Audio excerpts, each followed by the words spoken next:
Olá, amigos e amigas.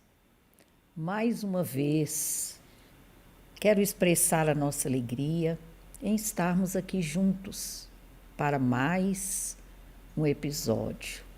Cartas de Luz está aqui e quer compartilhar com vocês todos esses momentos tão especiais para todos nós. Muito obrigada pela presença, muito obrigada pelo apoio, muito obrigada a todos os nossos convidados e muito obrigada especialmente a Deus, nosso Pai. Meu nome é Rosana Silqueira Paixão, eu sou espírita há muitos anos e sou voluntária do Centro Espírita Paulo de Tarso, nesta cidade de Montes Claros, e palestrante espírita em Montes Claros e também faço palestras online. O nosso propósito de Cartas de Luz é exatamente divulgar a doutrina espírita para que ela alcance os corações, como alcançou um dia os nossos. Então, muito obrigada mais uma vez.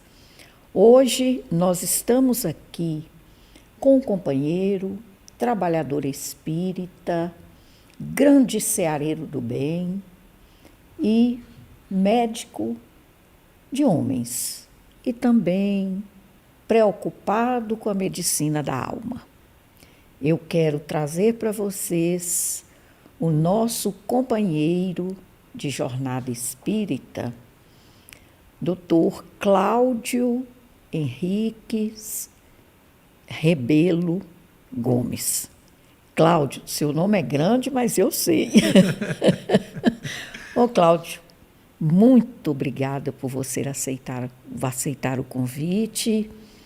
E quero que você se sinta à vontade aqui nesse espaço, nesta simplicidade que é a nossa conversa, muito informal, embora o assunto para nós, para mim, por exemplo, é um assunto espinhoso, porque a gente não tem esse conhecimento técnico, mas nós sabemos que tem. Por isso que você foi convidado para nos dar esse apoio, esse auxílio e responder esta nossa carta que nós recebemos e tivemos por bem convidá-lo. Então, Cláudio, seja muito bem-vindo, fale-nos um pouco mais sobre você e faça uma prece para que a gente comece os nossos trabalhos, como é praxe da doutrina espírita, das práticas espiritistas. Sim, eu agradeço a oportunidade de estar aqui, humildemente falando do Cristo, lembrando do Cristo. Não que ele precise ser lembrado, mas eu preciso trazê-lo, para nós mesmos nos melhorarmos. E é um privilégio muito grande, embora uma responsabilidade muito grande também. Falar de um assunto técnico pode se tornar fácil se nós imaginarmos que compramos um grande aparelho, por exemplo, de som, mas o que a gente quer, na verdade, não é o aparelho, é a voz que virá do aparelho, E a pineal é um transmissor de quem? Então, nós vamos falar um pouquinho do transmissor, mas principalmente como a mensagem chega, Então, agradecemos a oportunidade e a presença do Cristo e daquele que Ele nos envia, para que possamos, de forma humilde, sermos inspirados e não cometermos equívocos ou alguma coisa que possa desabonar quem não conhece o Espiritismo, Eu falo em nome do Cláudio, pedindo que o Jesus me autorize, me acompanhe e que o Espiritismo me perdoe minhas falhas, mas eu venho de coração oferecer o que eu tenho de bom, E vamos fazer nossa oração, sim, pedindo que o Cristo continue conosco, na certeza que Ele já está, porque Ele mesmo prometeu que sempre que 2 ou mais se juntassem sobre o seu Evangelho, lá Ele estaria. E não tem como falar do Cristo sem falar de amor, sem falar de perdão, de entendimento, de retorno ao Pai. Então, tenho certeza, Ele sempre esteve e vai continuar conosco também.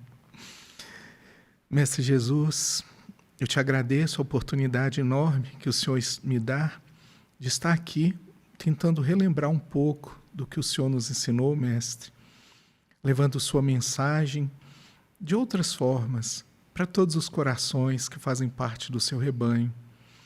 Que eu não seja pedra ou dificuldade, Mestre, e que eu possa trazer o seu amor na plenitude, dentro das minhas limitações. Eu farei o meu melhor, mas sei que o Senhor está comigo para me orientar. Abençoa todos que irão nos ouvir e abra essas portas também, Mestre, de cada coração, para que cada um deles possa fazer funcionar a sua pineal, que será o nosso assunto. Que assim seja. Graças a Deus. Cláudio, ele está aqui, já disse, para responder a uma carta que nos foi remetida pelo Gabriel. E por que Cláudio? Porque Cláudio é médico, pesquisador, muito estudioso e também porque trabalha com a mediunidade. Então, tem todo o conhecimento, né? Tanto técnico quanto prático, né? Sobre o assunto. O nosso amigo, o Gabriel, ele diz o seguinte, que tem 23 anos e estou, segundo ele, né? Meu nome é Gabriel, tenho 23 anos e estou nos primeiros anos da graduação em medicina. Cresci em uma família católica, mas sempre tive uma mente aberta para outras crenças e filosofias. Recentemente, comecei a ler obras espíritas, especialmente as narradas por André Luiz através de Chico Xavier, e que me despertaram interesse pelo intercâmbio entre a ciência médica e a espiritualidade. Em minhas aulas de anatomia e fisiologia, um assunto particularmente me intrigou: a glândula pineal. Sabendo que André Luiz foi médico, sua abordagem sobre a relação entre o corpo físico e o espiritual me fez ponderar sobre o papel dessa glândula sob a visão espírita. E aí ele continua dizendo, minhas questões são... Ele traz várias questões aqui. Você quer que eu leia todas, depois eu repito, você... Fica a seu critério. Eu vou ler assim todas e depois a gente, né? Sim. Porque são muitas. Em primeiro ele pergunta, qual a função da glândula pineal, segundo o Espiritismo, e ela possui algum papel especial na nossa conexão espiritual? 2. A literatura espírita sugere que a glândula pineal atua como um terceiro olho, ou um medidor entre o físico e o espiritual. Poderia detalhar essa visão? 3. Considerando as funções biológicas conhecidas da glândula pineal, como a regulação do sono através da melatonina, existe alguma correlação com suas supostas funções espirituais?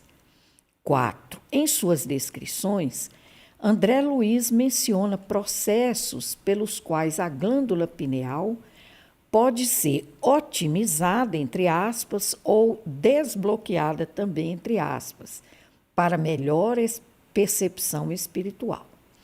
Existem práticas ou hábitos recomendados pelo Espiritismo que contribuam para isso? 5. Como um futuro médico e alguém interessado em compreender a intersecção entre ciência e espiritualidade, quais seriam as orientações para integrar esses conhecimentos no cuidado ao paciente, respeitando a visão espírita? 6. Existe algum estudo ou pesquisa dentro da neurologia que tenha explorado as funções espirituais da glândula pineal, reconhecendo ou complementando as perspectivas espíritas? 7. Como a medicina convencional pode abordar e integrar as visões espíritas sobre a pineal sem comprometer os princípios científicos? 8. Considerando a função atribuída à glândula pineal em experiências extrafísicas, como o Espiritismo recomenda que tais experiências sejam compreendidas no âmbito da saúde mental, sem serem imediatamente classificadas como patológicas? 9. De que maneira os hábitos modernos, como a exposição excessiva à luz artificial e padrões de sono alterados, podem afetar a funcionalidade espiritual da glândula pineal, de acordo com o Espiritismo? Como com os avanços em neuroimagens e outras tecnologias, o Espiritismo antecipa que podemos visualizar ou quantificar a influência espiritual na glândula pineal? E 11. Como os futuros médicos e profissionais da saúde podem ser preparados para reconhecer e valorizar as crenças espirituais dos pacientes em relação à glândula pineal e suas funções dentro de uma prática clínica respeitosa e informada? Minha curiosidade não é apenas acadêmica, é também uma busca pessoal para compreender como a medicina e a espiritualidade podem se complementar para o bem-estar integral do ser humano. Atenciosamente, Gabriel.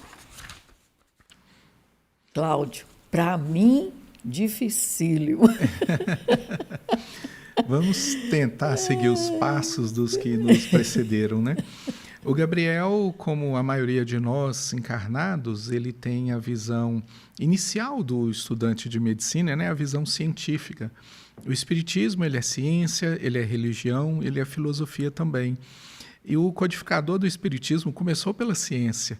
Não foi por acaso, né, que o Pai, que o Cristo trouxeram o espiritismo através de uma pessoa boa de coração, mas incrédula ou muito cética, não diria ateia, porque o Rivail era um pesquisador, não era um religioso, e não poderia ser, né?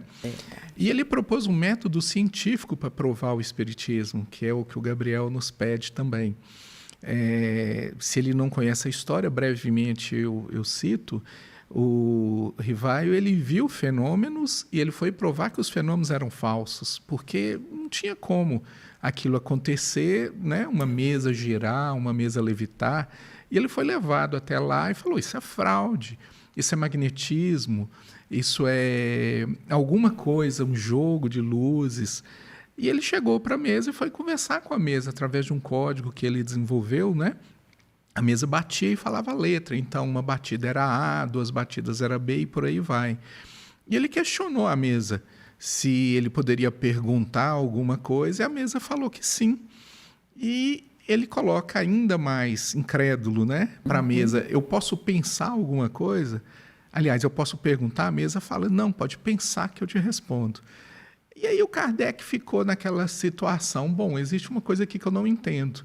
E aí a primeira coisa que o Gabriel tem que atentar como cientista: cientista não nega uma hipótese, cientista aceita e prova se é verídico ou não. O Rivail tinha que isso não era verdadeiro, mas ele quis provar que não era verdadeiro, aceitando a possibilidade de ser, porque essa é uma premissa da ciência, né? Então ele falou: bom, eu tenho que desenvolver um método científico para provar que essa comunicação é real. E o que veio na cabeça dele em 1850 e pouco, 54, se eu não me engano? Não existia internet, não existia comunicações amplas, basicamente cartas que demoravam a chegar, né? E algumas pessoas se intitulavam médiums, ou pelo menos faziam fenômenos que não se entendia. Aí o Rivail, que depois mudou de nome para Kardec, falou assim: bom, Se existe uma comunicação de alguém que não está no encarnado, todos os encarnados devem receber a mesma influência. Então eu vou fazer uma coisa, eu vou fazer perguntas. E eu vou mandar 10 perguntas para 10 pessoas diferentes, e elas não sabem que estão sendo questionadas. E se a fonte da resposta é a mesma, as respostas têm de ser exatamente iguais. E nisso, o Allan Kardec, que mudou de nome, de Ivail para Allan Kardec, que era o nome que ele já teve anteriormente, ficou surpreso ao ver que as respostas vinham exatamente iguais. Então, a fonte tinha que ser igual pelo que ele mesmo aceitou, né? Foi a proposta científica que ele colocou. E aí nasceu o Livro dos Espíritos. Bom, o conhecimento da glândula pineal, ela antecede muito o Kardec, né? A gente tem pesquisadores do início da era cristã, ou até anterior, que já falavam, mas que não tinham a menor noção do que era aquela bolinha no centro do cérebro. Uma bolinha menor que um grão de ervilha, talvez um arroz cozido, meio grama. Para que serve aquele negócio, né? E ninguém sabia. Achava-se que era uma coisa que estava atrofiando, como era a cauda dos humanos, né? Nós tínhamos cauda, nós temos os ossinhos que correspondem à cauda ainda. Mas nós não temos mais, foi atrofiando porque a gente não usava. E achava-se que a pineal era um órgão também em atrofia, que calcificava, não servia para nada, alguém esqueceu aquilo lá no cérebro e não tinha o porquê dele existir, né? Alguns filósofos depois, dentro da filosofia, achavam que a vida existia, a alma era guardada dentro da pineal. Quer dizer, um corpo de 1,70 m, 1,80 m, e dentro de meio grama a gente guardaria a alma inteira, né? Mas era um raciocínio. Achava-se que aquilo poderia ser importante, e como não sabia a função, e olhando o corpo, né, cirurgiões como eu abrem lá, vê um coração batendo, um pulmão funcionando, mas cadê a alma? O que nos faz mexer? Por que é desligado em algum momento e em outro momento é religado, né? Então, a gente chega num limite que a ciência não explica tudo, né? Então, ficou aquela questão, para que serve essa bolinha? E com o tempo foi se descobrindo que a bolinha não era o centro da vida e foi se mudando algumas posições, alguns posicionamentos. Mas a ciência, a neurofisiologia, a fisiologia do corpo, ela nos ensina algumas coisas. Órgãos que têm muito sangue são órgãos extremamente importantes. Órgãos que recebem menos sangue são órgãos menos vitais. São órgãos que, digamos assim, poderiam ser secundários, né? Um dos órgãos mais irrigados que o corpo tem é o rim. E quando a gente fala irrigado, a gente está medindo a quantidade de célula pela quantidade de sangue que passa. O rim recebe todo o sangue, ele é o filtro do sangue. E um órgão com uma irrigação muito semelhante à do rim é a pineal. E aí vem aquele questionamento, mas se esse trem não serve para nada, para que passa tanto sangue nela? Né? Não tem sentido isso. Então começou-se a pensar que a pineal talvez fosse importante, porque houve um erro na nossa fabricação, se vai tanto sangue para ela, e ela não teria essa importância toda. E aí, com o tempo, descobriu-se que a pineal ela formava grãozinhos, como se fosse calcificando. E essa presença de grãos se tornava mais evidentes. A gente sabe hoje são cristais de apatita dentro de um grãozinho de ervilha, menor que um grão de ervilha. Mas achava-se que era calcificação, que aquilo realmente era uma coisa entrando em desuso e deixaria de existir.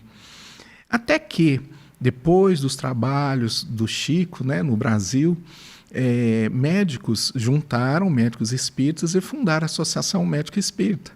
E eles começaram a fazer trabalhos dentro também, né, do espiritismo, da fisiologia, né? E alguns trabalhos aparentemente bobos, mas interessantes. Por exemplo, um deles, muito recente, publicado. Ele pergunta se isso é publicado em revistas científicas. Isso, publicado. Um colega pegou a pineal de cadáver e colocou um celular, quer dizer, já são trabalhos relativamente novos, né? Colocou um celular próximo ao ouvido. E com 1 minuto de celular ligado, a temperatura da glândula pineal de um cadáver elevava em 1 grau, ou 1,5 graus. O que isso significa? Que os cristais eram sensíveis a ondas eletromagnéticas e vibravam. Então, mesmo com a alma não fazendo mais parte do corpo, os cristais mexiam e respondiam à atividade eletromagnética. E aí vem uma das perguntas dele: por que a pineal seria um terceiro olho? É porque a gente tem dois para ter visão, mas existe um outro sentido, né? Aí são os 5 sentidos. Fala assim: fulano tem um 6º sentido. A pineal é a dona do 6º sentido. E como funciona isso na minha cabeça? Eu tenho meus olhos que veem, meus olhos transformam estímulos luminosos, cores, das mais belas, das mais variadas, em olhos perfeitos ou não. Isso é transformado no impulso elétrico. Esse impulso elétrico é levado para uma parte da cabeça que chama tálamo, e o tálamo é como se fosse um distribuidor. Ele recebe estímulos que vêm dos olhos, que vêm do ouvido, que vêm da língua, que vêm do resto do corpo. E ele fala assim: bom, isso aqui veio do olho, então eu vou mandar para uma parte da cabeça que é responsável por ver. Isso aqui veio do nariz, então eu vou mandar para uma parte da cabeça que é responsável por sentir. O tálamo, ele filtra todos os impulsos elétricos que chegam e manda para a área correspondente. E o tálamo, que é essa partezinha, esse distribuidor, está sob influência da epífise, da pineal. O que um grãozinho de arroz, meia ervilha, tem que estar submetida a um órgãozinho que não serve para muita coisa, mas que a gente já sabe que vibra com estímulo elétrico e que é capaz de conversar com o tálamo. E aí vem parte da questão da mediunidade. Médiuns que ouvem, médiuns que sentem cheiro, médiuns que recebem comunicações, que têm visão, tato. O estímulo chega pela pineal e a pineal encaminha o estímulo para o tálamo, para essa parte distribuidora. E o tálamo fala: peraí, chegou alguma coisa, eu vou mandar então para a área do cérebro responsável por isso. Só que os incrédulos começavam a fazer exames mesmo, como eletro da cabeça, né? Pegava, por exemplo, o Chico, fazia um eletro da cabeça no Chico. E o Chico tinha atividades, e todos os médiuns têm, atividades elétricas de coisas que não estavam acontecendo. Aí os incrédulos já falavam: é doido, olha lá, ó, isso aqui é uma convulsão. Ele está tendo uma convulsão na área do nariz e está sentindo um cheiro. Ele está tendo uma convulsão na área que mexe a mão e está escrevendo. Isso não tem nada de mediunidade, isso é loucura. É um defeito. Mas qual que é a questão? Funciona com uma resposta, com um objetivo muito determinado, de amenizar a dor de alguém. A gente não sabe no epilético que começa a ter uma crise epiléptica e vai lá e consola uma mãe, ou alguém que perdeu um filho. Não funciona assim, né? E aí a gente lembra de novo de Jesus, que fala que nós conheceremos as árvores pelos frutos.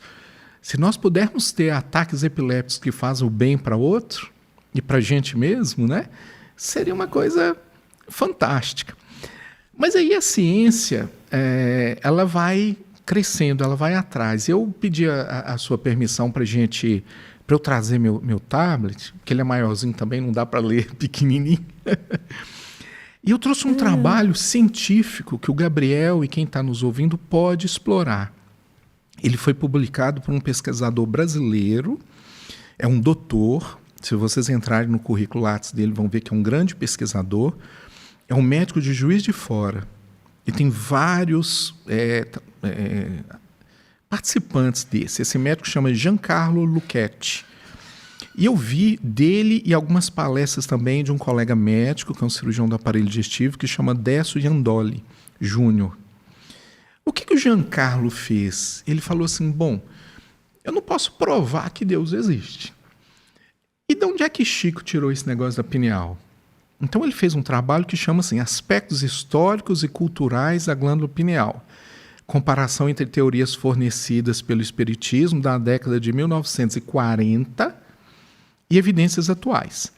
Ele publicou isso numa revista que nós médicos chamamos de Grande Impacto.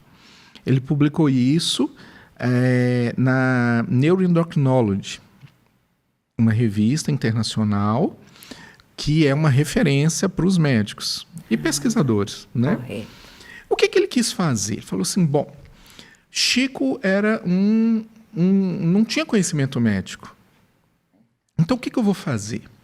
Eu vou pegar todos os livros do Chico e os livros que foram ditados pelo que o Chico fala, ele coloca essa questão de, né, aceitar que pode ser verdade ou não, e vou escolher o espírito do médico que ditou isso para o Chico, André Luiz. Então, eu só vou submeter a essa pesquisa os livros ditados por André Luiz. E aí ele coloca aqui e o que ele queria fazer. Eu vou ver o que André Luiz falou e vou ver o que já existia de conhecimento naquela época. Eu vou ver se Chico falou uma coisa que já era sabida ou se Chico falou uma coisa que ainda não era conhecida. E se não era conhecida, quantos anos antes Chico falou isso? É o trabalho dele, está publicado aqui. E ele fez um negócio muito interessante, porque ele pegou todos os livros do Chico e o primeiro foi O Nosso Lar. Foi escrito em 1943. Chico por André Luiz por Chico. Então, é o espírito André Luiz que está falando, que foi médium. O segundo livro de André Luiz chama Os Mensageiros, que passou recentemente, né, como Nosso Lar 2, um filme muito bonito. Isso. Ele não citou a pineal até então. O terceiro livro chama Missionários da Luz. E o segundo capítulo, salvo engano, chama A Pineal. Um capítulo para falar da pineal. Num livro escrito por uma pessoa que não era médica e que estaria dentro de um contexto religioso. Ele foi falar da pineal, olha a presunção, né? André Luiz cita a pineal com o nome de epífise, algumas vezes ele usa o nome epífise, algumas vezes ele usa o nome pineal. Ele cita a palavra pineal 16 vezes nesse capítulo. Olha o que o trabalho foi fazendo. E com o nome epífise 4 vezes. E vai citando todos os outros, todas as vezes que aparecem. E aí ele pega o contexto histórico da época, o que a medicina falava, o que Chico falou e faz uma discussão em cima disso.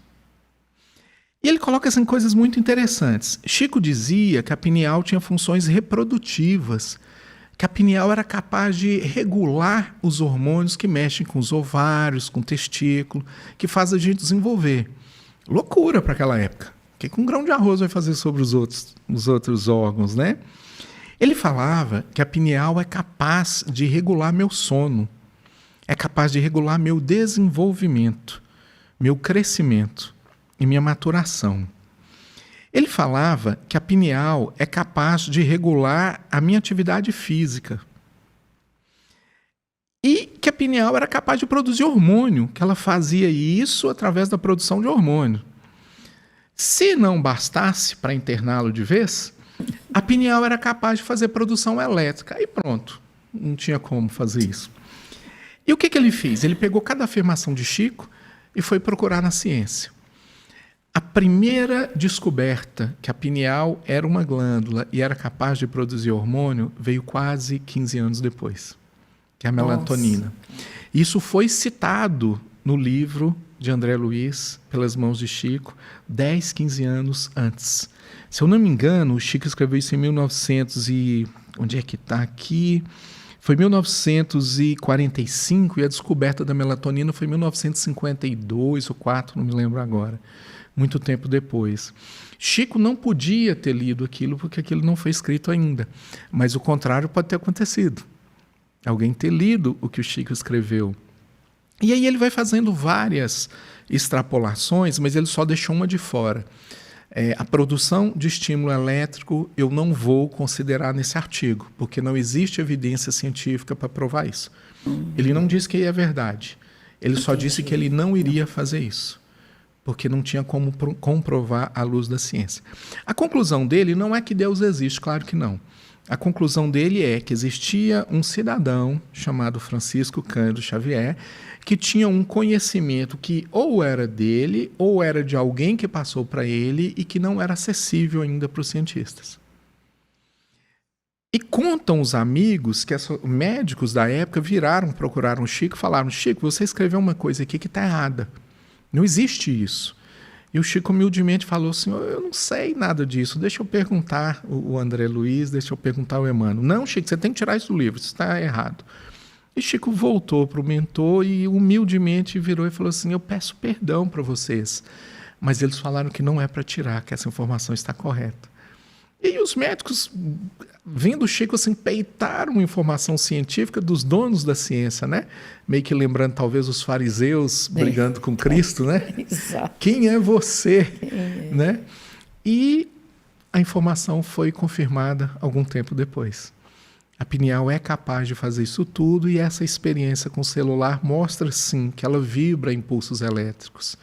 E a gente vê isso na casa, a gente vê, por exemplo, com as pessoas que criam animais. Fêmeas, por exemplo, galinhas, elas entram numa sintonia entre elas e acabam todas botando ovo mais ou menos na mesma época. A espécie humana, casas que tem, a gente estava comentando, né, 5, 6 filhas que convivem junto, elas passam a regular ciclo menstrual muito próximo. Elas passam a ter praticamente o mesmo ciclo. Elas passam a entrar na mesma vibração. E essa vibração vem de ondas eletromagnéticas que são captadas e transmitidas pela pineal. E como o nosso pensamento também gera energia, né? Quando a gente passa a ter pensamentos bons ou ruins, nós nos comunicamos com os nossos irmãos encarnados e desencarnados através dessa vibração. E somos capazes de mandar e receber mensagens. E essas mensagens, às vezes, você está num dia que não está bom, está tudo desagradável naquele dia, você briga com todo mundo, alguém fala bom dia, você bom dia por quê? Não é assim? Estamos convidando irmãos ou recebendo impulsos de irmãos que estão naquela vibração. Então funciona, é um receptor que mesmo depois de nós desencarnados, continua sendo sensível a impulsos eletromagnéticos. Para que isso? Aí fica do questionamento de cada um, do cientista, se quiser provar, né, andar um pouquinho mais, ou daquele que já aceita e fala, bom, nós temos um comunicador que é tão importante que ele recebe tanto sangue quanto o rim. Fisiologicamente falando, isso é sinal de importância desse órgão. Né? É um órgão que não pode ser assim menosprezado. E tão pequenininho e ainda assim suficiente para cumprir a missão dele. Né? Mas toda mediunidade vem de lá? Não, necessariamente não. A comunicação, sim. Mas a partir do momento que eu recebo a comunicação, o médium ele pode entrar em oração e fazer sintonia através, por exemplo, do perispírito, que seria uma outra forma do corpo, né? Então, é possível sim. Já existem trabalhos que fazem pesquisa com ressonância por fisiologia. Então, ressonância faz assim. Eu tenho uma área do cérebro que pensa. Que é responsável por movimentos ativos, do braço, por exemplo. Aí, se eu pedir para a pessoa mexer o braço, essa área do cérebro vai captar na ressonância. Então, se eu mexer o braço, a ressonância sendo feita ao vivo está captando lá nessa área, que é uma parte que chama giro pré-central, que é um córtex motor, responsável pela motricidade. Aí você pega um médium mediunizado que vai fazer psicografia. Aí você liga a máquina nele e percebe que ao entrar em oração, a pineal dele consegue captar. A pineal dele capta mais que o restante. E ao começar a escrever, a área cortical, a área responsável pelo movimento do braço dele, não capta. E a pineal está captando. E ele está escrevendo. Esses são médiuns inconscientes que escrevem sob o comando, ou influência, ou a conexão de um espírito. Mas como existem os incrédulos e Deus permite isso tudo, nem todo o mecanismo existe dessa forma. Eu posso te editar alguma coisa e você escrever. Não é que eu incorporei em você, você está me ouvindo e é a sua mão. Né? A máquina pode falhar para quem está escrevendo, teoricamente, sob a influência de um espírito, porque não é o espírito que está escrevendo. Eu estou ouvindo o que o espírito está meditando, estou passando para o papel. Então a captação aí já é diferente. Entendi. Então quem questiona porque não conhece os nuances da mediunidade. Ela não é sempre da mesma forma para todo mundo. Né? Tanto que quando se fala em mediunidade, a pessoa logo pensa em incorporação, né? ou então, tem presciência, tem, né? Então, assim, a gente já tem aqueles tipos característicos na cabeça, né? Sim. Então, imediatamente já pensa, esse aí sabe o futuro, esse aí. Com certeza. Agora, mais importante que a Pineal é um comunicador. E às vezes a pessoa fala assim, olha, aquele médium, o que ele falou não é verdadeiro. Ele falou, as cartas dele têm um padrão. A gente vê que tem a mão dele naquelas cartas, né? Uhum. E aí também entra a crítica, né? Isso é uma fraude. Mas a gente tem que ver o seguinte, vamos pegar um cantor com uma voz maravilhosa, a voz mais linda que a gente puder imaginar. E esse cantor vai gravar no microfone. E esse microfone já altera um pouquinho a voz dele.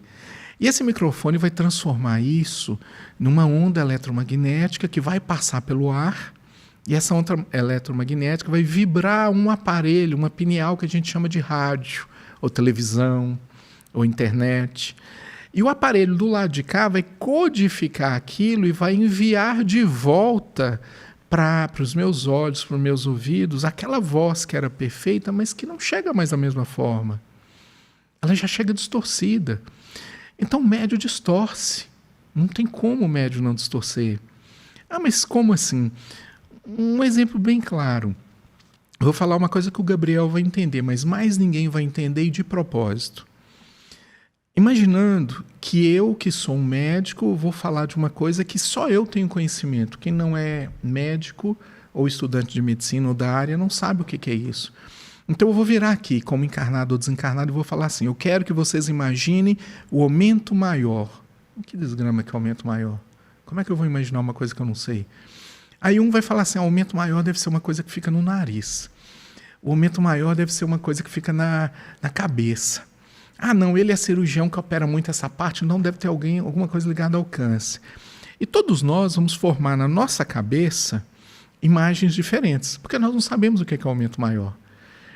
Mas aí, o que a espiritualidade fala? Eu posso atender espíritos que falam russo, que falam inglês, que falam espanhol, e eu não tenho domínio dessas línguas. Mas a gente não pensa em parágrafos, a gente pensa em imagens. E aí eu vou projetar na sua cabeça o que é o aumento maior. O aumento maior é uma gordurinha que sai do estômago, desce dentro da barriga e volta para o intestino grosso. Eu vou projetar essa imagem. Mas mesmo vendo a imagem, você não sabe o que é aquilo. Então, a codificação não vai ser exatamente igual. Alguns vão falar assim, isso é um tecido de gordura que fica embaixo da pele, porque quem está ouvindo e nunca estudou não tem conhecimento para botar aquilo no papel. Entendi. Não é que a comunicação foi falsa, é porque o receptor não consegue transmitir da mesma forma. Ou seja, ele até pergunta aí, a pineal pode ser aberta, eu posso ser um melhor médium? Se você tiver motivação para servir a superioridade maior, para servir o Cristo, para usar a sua pineal para o bem, sim. Você pode usá-la, desenvolvê-la, mas é preciso que você estude. Porque quando vier falando isso é um navio, aqueles irmãos do século II não sabiam talvez que fosse um navio. Tinham barquinhos, mas não tinham navios, não tinham aviões. Eles não tinham como codificar aquilo. Mas o Cristo já sabia. Então, é preciso que eu tenha um substrato para eu levar para o meu irmão aquilo que a minha pineal está falando. Agora, existe uma coisa que é atemporal. Existe uma coisa que a gente sabe desde sempre e ainda assim não aprendemos, que é o Evangelho, que é maior que isso tudo. E naquela época, o Cristo deu o que a gente poderia suportar. E ele mesmo disse, eu não vos disse tudo, pois não poderia suportar. O que a gente não poderia suportar? Olha a grandeza das informações que ainda faltam e que o Cristo ainda não nos disse porque sabíamos que éramos criança. Como falar de equação de segundo grau para um menino de 3, 4 anos? Não tem jeito. Mas a culpa não é da equação, não é que a equação não existe. Não existe. Sou eu que ainda não estou pronto para absorver aquela informação, né? E o médico tem disso. Ele pega o instrumento e esquece o verdadeiro dono da voz, né? E eu trabalho com cuidados paliativos também. A gente vê que a ciência ela é muito interessante, a ciência é importante, Kardec até chegou a dizer: se ciência e espiritismo entrarem em contradição, acredite na ciência. Kardec escreveu isso. Mas ele escreveu isso com a convicção de que tudo pode ser provado. Exatamente. Então, se a ciência entrar em contradição, experimente a ciência de novo. Refaça o experimento. Mas abra seu coração, porque qualquer resultado que você encontrar do ponto de vista científico, você tem que aceitar. Não existe aquilo de falar, se eu provar que Deus existe, é falso. Isso está errado, porque Deus não existe, eu tenho que provar que Ele não existe. Isso não é ciência. Ciência é você abrir o coração e aprender, provar, descobrir verdades. E não impor a sua verdade àqueles que ainda são incrédulos ou desconhecedores disso, né? Realmente é uma questão difícil, né, Cláudio? Porque o Evangelho, realmente, a trajetória do Cristo naqueles 3 anos, né? Imagina a condição daquele povo, né? Que somos nós que hoje. Que somos, né? Nós e que ainda não entendemos. E nós ainda. Tanta coisa que a gente não sabe, não compreende. Ou que compreende pela metade, sim, ou que sabe pela metade. O caminho da religiosidade, e todos nós somos ou fomos religiosos, digamos assim, da maneira inadequada, fomos fariseus, não no sentido pejorativo, mas no sentido do rigor da lei. Né? E nós matamos, apedrejamos, condenamos, porque o Cristo iria fazer isso. Até alguém perguntar para o Cristo: com que autoridade você cura nos sábados? Quem foi que te ensinou? Por acaso você é maior do que nosso pai Abraão? Você é maior que a lei de Moisés? E quando Jesus fala assim, eu sou a lei de Moisés, tem que pôr na cruz mesmo. Isso é muito... Antes de Abraão, eu sou, né? Né? Então... E aí a gente chega uma pessoa e fala assim, não, você vai conhecer meus discípulos por muito se amarem. Não é uma técnica, não é uma corrente religiosa, não é um preceito. Se você ama, você é meu. Se você não ama, você é meu da mesma forma, você só não sabe. Mas eu vou esperar, porque você vai abrir os seus olhos, talvez não os 2, os 3, né? Sim. Você vai abrir os seus olhos para poder me sentir. O Cláudio, então, essa questão você falou aí nos 3 olhos, né? E antes você se referiu também a isso, que ele pergunta aqui. Sim. O terceiro olho, né? Que, aliás, é até muito falado, né? Mesmo no espiritualismo, algumas linhas do espiritualismo. O terceiro olho seria, no caso, a mediunidade em si? Seria o 6º sentido? A mediunidade, ela existe desde sempre. Certo. Eu vejo algumas pessoas perguntando assim, mas você viu a mediunidade na Bíblia várias vezes? O maior médium chama Jesus Cristo, era médium de Deus. Né? A gente tem os profetas que viam e que falavam isso. E um exemplo comum, né, para você que é da área do direito, por exemplo, existia uma lei que proibia de se conversar com os mortos. Mas a primeira pergunta é, você faz alguma lei para algo que não existe? Alguma vez fizeram uma lei assim, está proibido voar durante o horário de trabalho, nós não podemos bater nossas asas. Não existe isso. As leis têm que ser feitas para coisas que existem, que se repetem e que provocam mal. A mediunidade não é nem para o bem nem para o mal. A mediunidade é um rádio que eu sintonizo onde eu quiser e quem eu quiser. E aquele povo naquela época fazia uma sintonia com pessoas, com espíritos que não eram tão elevados. Por um motivo muito simples, eles escolhiam esses irmãos. E o que a lei mosaica quis dizer é só os profetas podem fazer, porque, em tese, os profetas estão mais espiritualizados, estão mais evoluídos. Né? Aí vem o Cristo com o terceiro olho, um outro exemplo do terceiro olho, vem o Cristo e encontra no Monte Tabor com Moisés, com o espírito de Moisés e Elias, e leva 2 discípulos para serem testemunhas oculares daquilo. Mas como é que os discípulos viram quem não estava lá? Seria o terceiro olho? Um questionamento, né? Outra coisa, não existia internet, não existia foto, e os discípulos sabiam que era Moisés. Como assim? Eles nunca viram Moisés? Como sabiam que era Moisés? A energia do Espírito se identificava. E o que o Cristo fez com isso? Eu vou trazer a pessoa que colocou essa lei e eu vou conversar com essa pessoa que colocou essa lei na frente dos meus seguidores, para demonstrar que não é bem assim. O que a gente tem que fazer é abrir os nossos olhos, e todos eles, inclusive o terceiro olho, né? Que é o olho espiritual, que é o olho que nos conecta com uma vibração muito maior. Tem pessoas cegas que em momento de oração falam assim: eu estou vendo tudo que vocês estão falando, eu estou vendo a paz desse lugar, eu estou ouvindo a energia.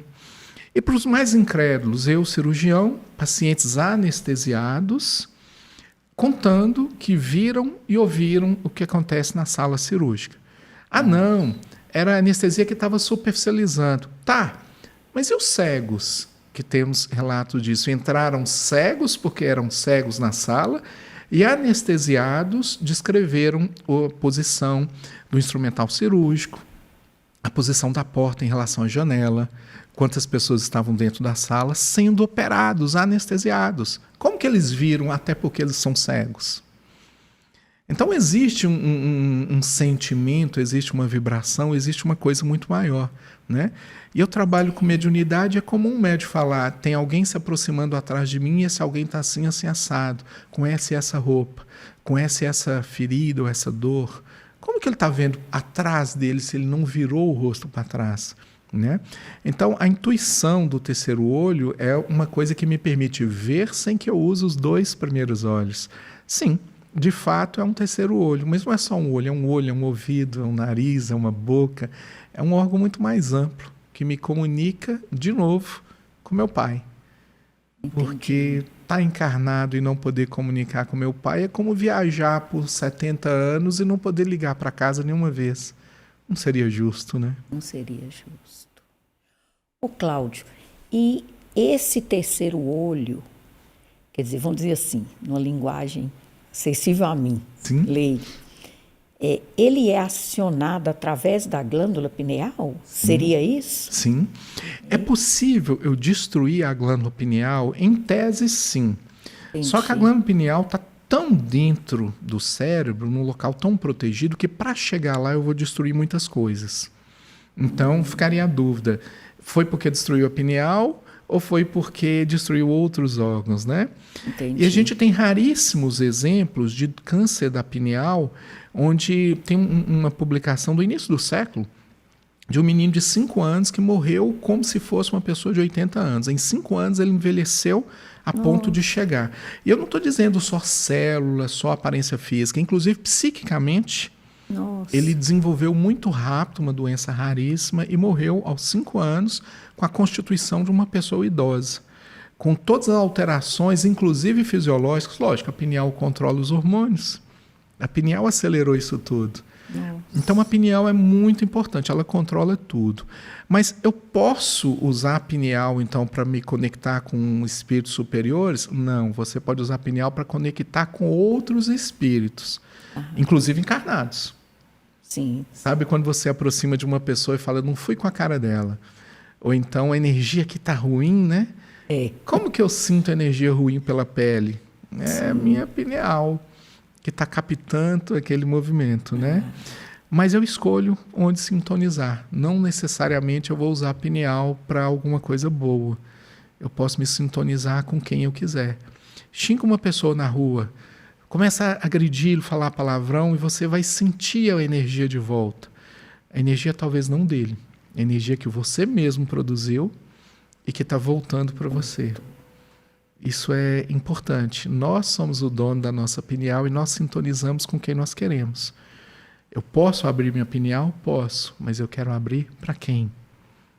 Com quem que eu quero me sintonizar, né? E tem uma coisa triste para quem leu o André Luiz: 70% dos médios falham. E ele usa o termo de forma clamorosa. Ou seja, é uma ferramenta muito importante, mas que na grande maioria das vezes nós vamos usar da maneira errada. A sorte é que o nosso pai não liga muito para isso e nos dá outra e outra e outra chance, né? É interessante, né, Cláudio? Porque na obra Os Mensageiros, é história de alguns médiuns que falharam, né? Otávio e outros lá, que eu já me esqueci o nome, tem tempo que eu li. Mas, assim, e agora a gente compreende a importância de se trazer isso, né? Quando eu li, eu falei, mas por que está contando a história logo de quem falhou, né? Podia contar de quem foi exitoso, né? Tal. Aí, hoje, aí a gente compreende tudo isso, né? Para explicar para a gente toda essa questão, né? Da sintonia. Quem conhece as obras de Emmanuel, Impressionante. né? Emmanuel, mentor de Chico, não sei se o Gabriel sabe quem é, um dos espíritos que nós consideramos extremamente evoluídos, né? O Emmanuel conta a história dele num livro, né, há 2000 anos, que é a queda dele. Exatamente. Então, assim, a história não exitosa, ela é interessante para eu olhar para os apóstolos, para eu olhar para o Cristo e falar, eu nunca vou ser assim. Mas se você vê eles no início errando como nós, com as mesmas dificuldades, lutando contra eles mesmos, né? E fala assim, nossa, eu talvez um dia chegue lá, porque eles também estiveram onde eu estou. Então, é importante a história do fracasso, porque o fracasso, na verdade, são o início da caminhada. É um degrau que eu estou pisando hoje numa escada que ainda está longe, né? Mas se eu não passar por esse degrau, eu não chego lá em cima. Exatamente. E como, né, como que isso vai, essas obras todas, né, principalmente essas, nessa área, né, de André Luiz, como que elas vão didaticamente, né? Nos ensinando. Nos ensinando, né? Agora, o nosso amigo Gabriel, ele fala assim, como que eu posso usar isso na medicina? Eu trabalho muito perto da morte. A oncologia, assim, muitos pacientes são curados, mas existe um número que não vai ser.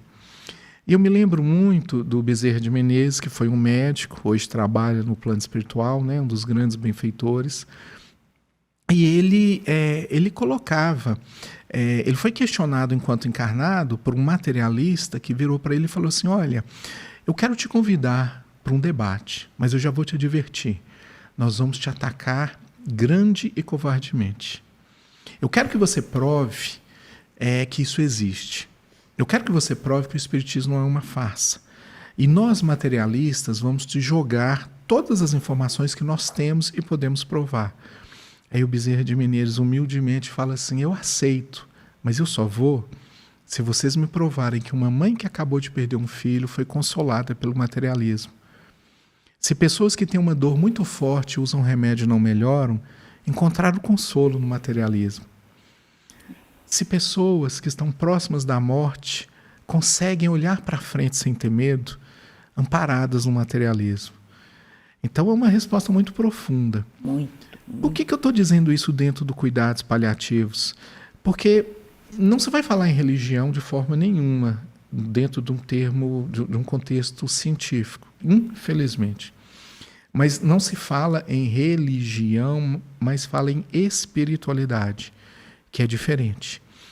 E aí o Gabriel tem que entender que a espiritualidade é o seguinte, eu tenho um paciente com câncer, que é ateu, eu tenho uma mãe que é evangélica, eu tenho uma irmã que é agnóstica, e eu tenho um primo que tem uma outra religião, e pior que tudo isso, eu também sou alguma coisa. Eu tenho que respeitar profundamente o que cada um é, e entender que o meu conhecimento, a minha concepção serve para mim, e eu não vou sofrer porque eu me encontrei, porque eu sei a minha missão. A minha missão como médico não é impedir a morte. A minha missão como médico é pegar na mão daquele que está morrendo e falar assim, eu vou com você. E eu vou te levar até onde a medicina me permitir. Se ele não acredita em nada além da medicina, ótimo, eu vou te levar até esse momento. Se ele espiritualmente acredita em algo, você pode dar um passo a mais. Eu vou te levar até a mão de Deus. Eu vou te entregar a Deus. Eu não posso ir. Talvez eu não seja digno, né, nesse momento. Mas eu vou te levar até Ele. Esse Pai está te esperando. Ah, mas eu não mereço? Não, mas você é um doente. Você tem que ir para o médico. E o mestre veio para os doentes. Ele está te esperando. Então, quando você vê uma pessoa morrendo hoje, outra morrendo amanhã, você fala assim, Deus não existe, porque todo mundo está morrendo, o sofrimento é muito grande. E aí eu acabo ficando deprimido, Não tem profissionais que tentam tanto suicídio ou usam tantas drogas, listas em listas, como o médico. Por que isso? Porque eu tenho acesso. Eu posso fazer uma receita e pegar. Então nós caímos em profunda depressão. Por quê? Porque nós nos abraçamos à ciência e a ciência nos abandona em algum momento. Mas se nós nos espiritualizarmos, entendermos assim, não, eu estou com uma roupa provisória e eu tenho que devolver essa roupa, mas que nunca foi minha. E quando chegar o momento de devolver essa roupa, eu vou agradecer a oportunidade de ter usado uma coisa que não era minha. E tem alguém me esperando. Aí você já vê a morte de uma forma diferente. A morte é mais uma etapa cumprida. Não é o fim. E por que eu vou ter medo, então? Exatamente. Quer dizer, a gente tem todo esse conhecimento já, né, Cláudio? Mas, ainda assim, a gente, muitas vezes, a gente questiona, a gente descrê, ora descrê, né? Mas é um caminho, Sim. é um processo. Sim. Né? E é um processo longo, doloroso. Né? Eu vejo famílias falando assim, não, eu acredito muito nesse santo, em Deus, não sei o que, esse câncer vai... Eu vou me curar desse câncer, eu acredito em Deus. Aí eu vou conversando com a pessoa e sentindo o que é que ela acredita também. Principalmente quando eu percebo que o câncer não vai ser curado. Aí eu coloco assim, peraí, você acha que Deus se esqueceu de você em algum momento? Não, tenho certeza que não. Tal. E quando você pegou o câncer, será que Deus não percebeu? É. E por que ele permitiu que você tivesse esse câncer? Ele está te punindo de alguma coisa? Não, não acredito que ele está me punindo. Nem eu. Então, o câncer vai te ensinar alguma coisa. Se vai curar ou não seu corpo, eu não sei. Mas é importante que a sua alma aprenda. Porque esse é um aprendizado que vai ser importante para o restante da sua caminhada. E aí a gente vê pessoas que desencarnam com câncer tranquilos. Uhum. E aquele parente que fala, eu não aceito. Isso é culpa ou do médico ou de não sei quem. Tem que achar um culpado.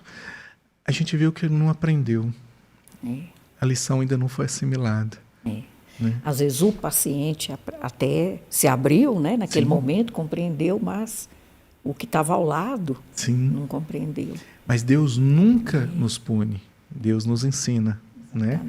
E às vezes a gente fala para a mãe assim, se você não me der essa sobremesa, eu não vou mais gostar da senhora. Aí você tem que botar o filho de castigo, às vezes, por alguma coisa que ele faz errado, e o filho fala assim, você não gosta de mim, você está me pondo de castigo. E as mães, os pais adultos olham para ele e falam assim, amo tanto ele, mas ele ainda não consegue entender. Né? É o tempo. É o tempo. A maturidade. Né? Mesmo com os 3 olhos, ainda não enxerga direito. Não enxerga.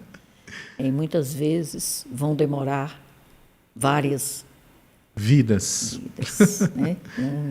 Exatamente. Muito difícil, né? Muito problemático. Agora, Cláudio, o Gabriel, eu fiquei realmente assim, não sei, encantada, ou talvez curiosa, né, com tanta coisa aqui que ele coloca.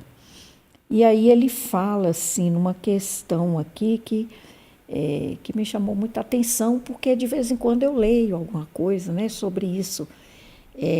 Alguns, vamos dizer, especialistas, né, falando que a pineal ela pode ser destruída, pode ser dependendo da alimentação, outra hora, porque se comer muita carne, se usar iodo, se não sei o quê.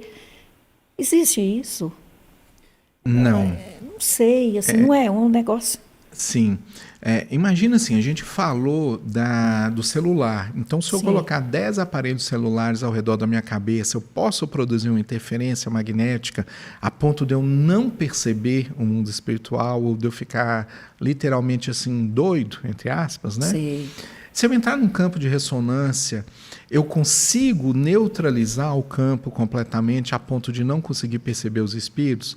Aí o questionamento que a gente faz será que o homem consegue separar o filho do pai? Entendi. Será que tem algo que a gente possa fazer que nos afasta de Deus verdadeiramente, sem ser a nossa vontade? Em tese, sim, eu poderia interferir nesse campo, mas eu e o Gabriel pode fazer um experimento científico com isso no futuro, mas eu, por uma convicção assim pessoal, uma convicção amorosa, uma convicção evangélica, eu digo que não tem como interferir nisso. Eu continuando na matéria ou não.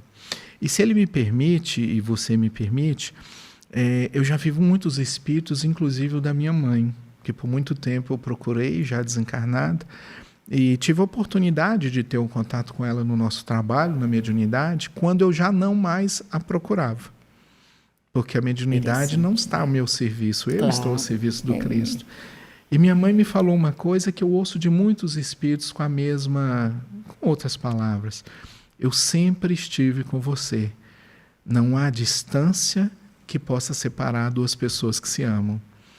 Então, se minha mãe, que é tão pequenininha, segundo ela, que tem uma luzinha tão pequenininha, não se separa de mim, será, Gabriel, que eu vou conseguir me separar de quem me ama muito mais, que é quem me criou?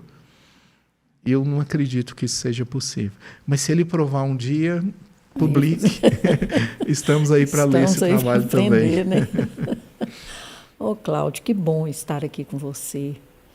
Nossa, para mim foi assim maravilhoso, uma aula assim, né? E eu acredito que para o Gabriel também, né? E para todos que estão nos ouvindo, que irão nos ouvir, como foram preciosas essas suas reflexões, essas suas avaliações.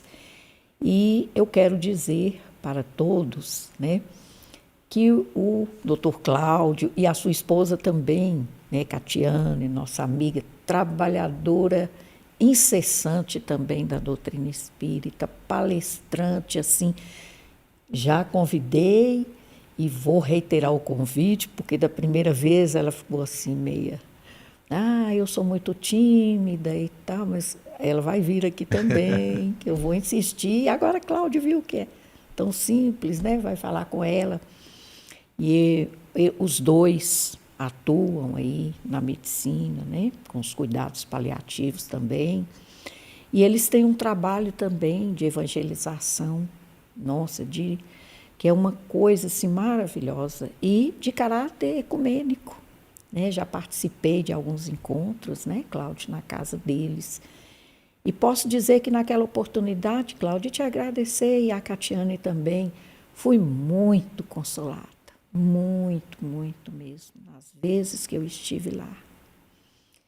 E é um trabalho que eles fazem durante o primeiro domingo, né, de cada mês, não é isso? Isso. É às 10 horas da manhã. Então, assim, é um momento de reflexão, de descontração, de espiritualidade, vamos dizer assim. E com esse viés ecumênico mesmo, né? A gente encontra amigos de todos os vieses, de todas as bandeiras religiosas ou não religiosas, filosóficas, etc. Então, assim, é um trabalho de um alcance extremamente importante, né? E vai nos abrandando, vai nos tornando, né? Nos convidando para ser mais amorosos. E eu acho que é isso que o Cristo quer. E é isso que ele nos propõe, não é? Ele falou que, na verdade, nós somos um só rebanho e só existe um pastor, né? Só existe um pastor, né? Cláudio, quero te agradecer imensamente por esses momentos. E quero mesmo voltar a conversar com você aqui sobre esse assunto, sobre outros também da doutrina, que é tão rica, né? Tão maravilhosa. E quero, assim, agradecer também aos nossos ouvintes, aqueles que nos fazem perguntas, como eu já disse, né? Tem aí na descrição do vídeo, tem o nosso WhatsApp, que se destina exatamente a isso, a receber cartas, essas cartinhas desse tipo, né? Mais informais ou mais formais, como queiram, ou apenas mensagem, né? Algum comentário, alguma apreciação. Então, nós estamos aqui para humildemente selecionar, ouvir, responder quando não for possível e convidar pessoas, né, profissionais como o Cláudio para responder. Então, muito obrigada a todos, fica aqui o nosso abraço e eu te passo a palavra, Cláudio, para você falar a sua mensagem final, né, as suas considerações. o que me motivou, além da espiritualidade, do seu convite, é um convite do Gabriel e tantos outros que estão me ouvindo em tantas áreas. Todas as formas de trabalho no bem são abençoadas, mas o Gabriel vai ser médico, então deixar um conselho para ele. Muitas vezes a gente vê colegas falando, eu atendi aquele paciente por caridade, porque ele não tinha como me remunerar. Na verdade, é o paciente que fez uma caridade para a gente, porque todos nós e nós médicos somos devedores, e o paciente emprestou a sua dor para você se melhorar um pouquinho. Se você não entender isso, você não entendeu o Cristo. Pensa nisso sempre. Nossa, Cláudio. Que reflexão, né? Serve para Gabriel, mas todos nós. Para todos nós, né? Para todos nós. Cláudio, muito obrigada. Muito obrigada. Que Deus te abençoe sua família, que é todo de médico, né? Seus filhos também. Estão começando esse caminho. Pois que Deus os serão leve. médicos, né? Que Deus os proteja também. E que abençoe todo esse trabalho, né? Que é de espalhar a luz. Obrigada mesmo. Muito obrigada.